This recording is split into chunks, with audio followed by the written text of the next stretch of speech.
May pangako ang Agriculture Department ngayong taon. Wala na ang mga ghosted na farm-to-market road. Pero iba ang usapan pagdating sa presyo ng bigas. Narito ang agenda report ni Ivy Reyes. Nasa 10 bilyong piso ang itinaas ng pondo para sa construction ng Farm-to-Market Roads o FMR ayon sa Department of Agriculture. Na siya nang mangangasiwa sa mga proyektong ito kasunod ng pagputok ng anomalya sa flood control projects noong nakaraang taon. Ang 33 billion pesos na pondo, tiniyak ng DA na hindi mapupunta sa korupsyon. Umalma kasi ang ilang grupo gaya ng People's Budget Coalition sa umano'y pare-parehong costing ng FMR projects. Pero kumparaan niya sa dating pamunuan ng DPWH sa FMR, well, ang initial lumalabas sa amin figure na pipresent namin sa mga construction companies nga, nasa, including VAT ito, VAT inclusive, nasa 14.5 million per kilometer with VAT na yan, with the canal pa, with the canal. Ang dating costing ng DPWH na previous dividend, hindi yung ngayon of course, was 18 million.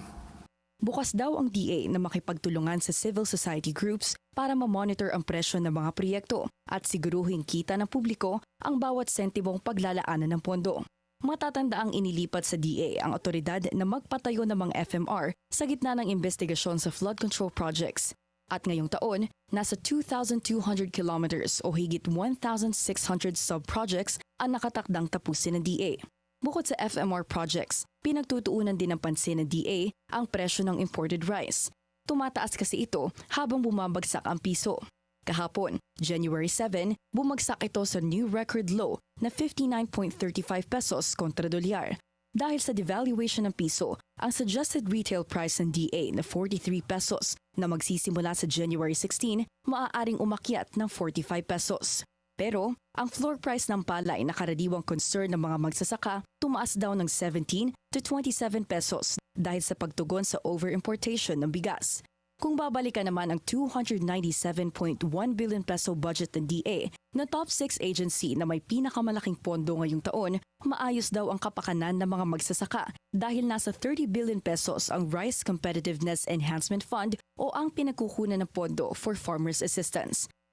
Ayon sa DA, goal nila ang tuparin ang maayos na pamamalakad sa agrikultura lalo ngayong lumaki ang pondo ng ahensya. Pagdating naman sa kontrobersyal na infrastructure projects gaya ng farm-to-market roads, ang utos daw ng Pangulo, keep it clean and do it fast. Para sa agenda, Ivy Reyes, Billionaire News Channel. Manatiling nakatutok sa Bilyonaryo News Channel. Sumubaybay sa aming social media accounts at mag-subscribe sa aming YouTube channel para sa mga bago at eksklusibong balita.